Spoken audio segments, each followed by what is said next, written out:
You, this was probably about the 80% point of the swing, and that's what I'm going to call it for purposes just for instruction here. But you're at about the 80% point here of your swing.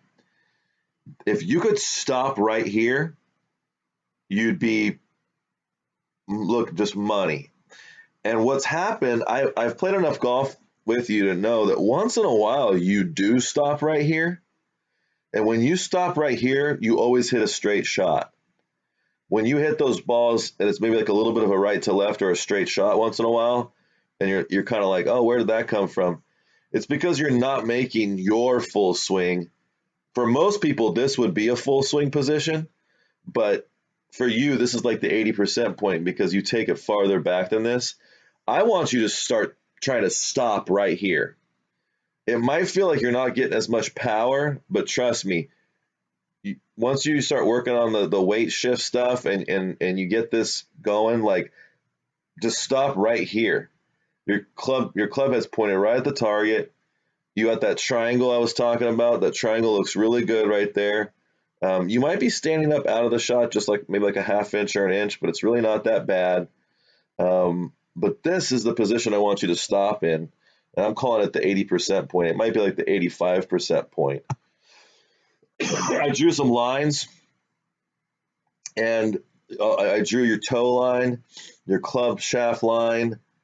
I mean, dude, like I remember where that ball ended up. Like literally, that's exactly where this position was for you, lined up for you. Ball went exactly where you wanted it to go. So maybe just aimed a little bit to the right. You might just open up like a half inch with the toes. That would help the club shaft alignment at the top too, because you'll be lined up a little bit more to the left. But all in all, man, I mean, this is a pretty good position. Now, the line that I drew in front of your head, you can't really see it there, but I drew that line to show where your head was at the start of the swing and where it is now. You definitely are standing up a little bit out of the shot.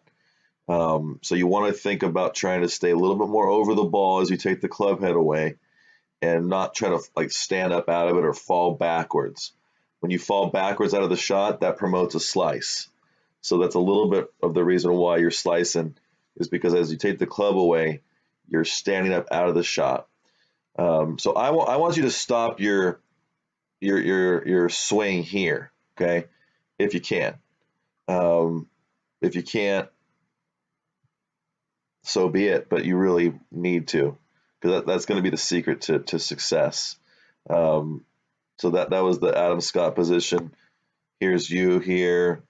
Here's you with the lines. And then let's go to the next position of your swing, which this is the top of your swing. Okay. And this is where the problems really start occurring. Okay. Once again, like you were with your pitching wedge on the last one that we analyzed, your club shaft right there is pointing dead right. And they call this, they say, they refer to this as your shaft is pointing across the line. Okay, it's not pointing at where you want the ball to go. It's pointing right of where you want the ball to go. And from this position, it's pretty tough to hit a good shot. I mean, if you're getting here all day long, you're going to be shooting mid to high 80s golf all day. There's just no way around it. There's just no way to rescue this every time perfect. If you're in this position right now, you are now rescuing your golf swing and trying to reroute it to get it back to where it needs to be, and it's just a kiss of death. So my suggestion is for you when you take all your clubs away, feel like you're just taking it back to like 85%. For you, and I know it might even feel like 9 o'clock. Another thing that's going to do is going to save your back over time. This position here is going to kill your back when you get in your 40s. You'll start feeling it. It's just too much turn. You don't need this much turn, and you're across the line. So I would say try not to ever get into this position ever again, if possible. Let's look at Adam Scott at the top. Okay, you know he's a hair across the line, but you can barely see the club head. You can see where it's pointing. It's pointing pretty much towards the target. And look at that triangle at the top. So his left arm, his right arm forms that triangle. And this guy is, he's the best in the business. Your triangle is pretty good. I think once you get that club in a better position. So this is him right here. Compare that to where I want you to be at the top of your swing, that 85% point. Man, we're pretty close there. So let's look at Adam again. Okay. And a lot of this is because I was a little bit taller than this is a shot coming from a camera maybe 4 feet off the ground. So you're kind of looking up. So it's a little bit misleading. But you guys are in pretty close places there, man. I mean, that's, if this camera was 4 feet farther down or 3 feet farther down, that triangle would look a lot more similar. But you're close to him at the top if you hold at that 85% point and you don't get to your 100% point, which is this. This is what we don't want. This is what we gotta stop. This causes that pull to the left. If you swing, and that's if you're trying to, like, if you rescue it and turn it over, or it's just a slice, nasty slice, right? Which once in a while, when you get that nasty slice, that's because you're just way, the club face is pointed way across the line. I drew some lines here. So we got the toe line, and then we got the club shaft line. And now you can see where the difference is. They're not lined up together. You got the shaft pointing way to the right. You got the toes pointed straight at target. This just spells slice. You can't, Tiger Woods from this position would have a tough time trying to hit a draw from this position here. To reroute it is very difficult. Your triangle looks pretty good. And I think if that club was in a better spot at the top, that triangle would look perfect. It's a little angled, but it's pretty good.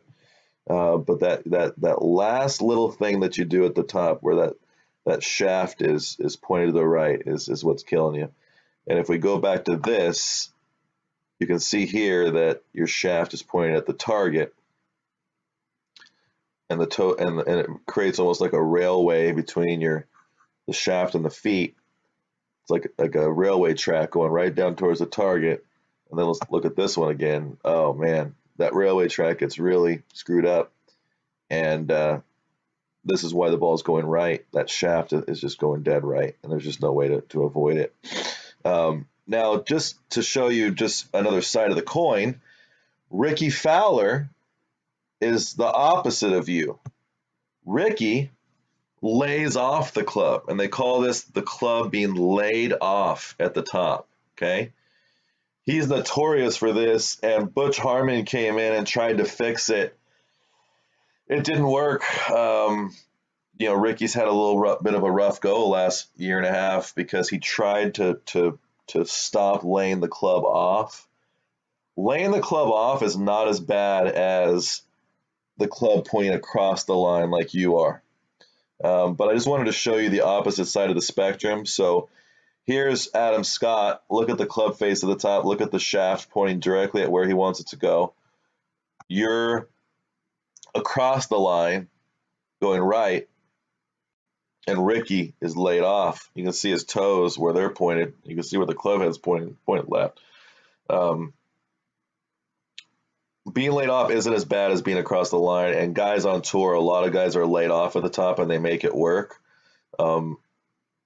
If you just change yours a little bit, it'll feel like you're laid off, but if you can just stop at that 85% point and get to here, I mean, that's like a scratch golfer position right there. If you can just stop right there and then incorporate that other weight shift stuff into your swing, you'll be hitting it 275 right down the middle all day long, and you'll be shooting mid 70s, no problem, mid to high 70s, and then you'll start attacking par real soon. If you can get to this position at the top of every one of your backswings with every full swing, this is the secret to golf right here. This is it. This and that weight shift thing, these are the two most important things. And you're just a little bit off. You're not as far off as you might think.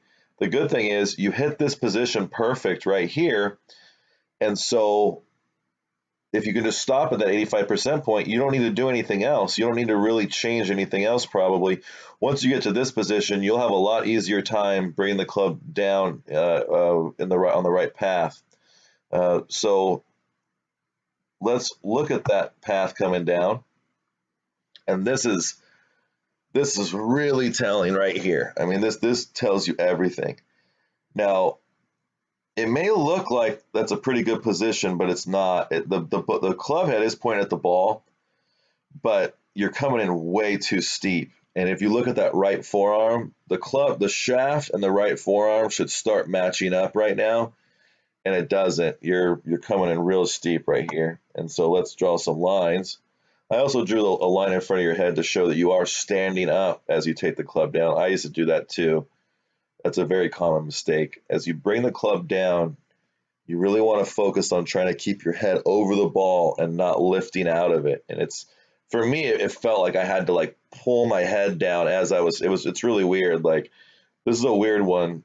You're definitely standing up out of the swing. You see the right forearm is pointing over the ball, and the shaft is pointing a little bit under the ball.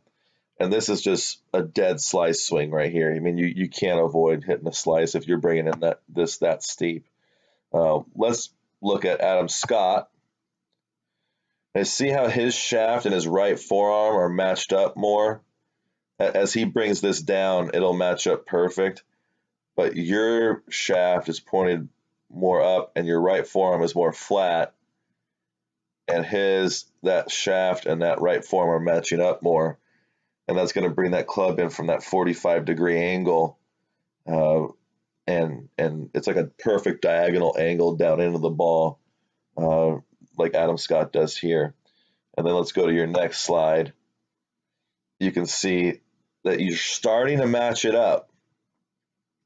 It's matching up a lot more here. Now you've completely stood up out of the swing now, but your right forearm and that shaft are pretty close. That's why you didn't slice it that much. I don't know if you remember this shot, but I would say you had maybe like a 15-yard slice on it because you were rescuing the swing on the way down, and you almost matched it up at the end, man. You almost did. I drew some lines here to kind of show you how you almost matched it up. So we got that right forearm, we got that shaft coming in, and it's pretty close. It's way better than this, okay? So you were rescuing it, but you're not rescuing it in time. And this is right before impact. It's not enough time. You're still coming in steep. And this is going to be, this looks just like a 15-yard kind of a fade.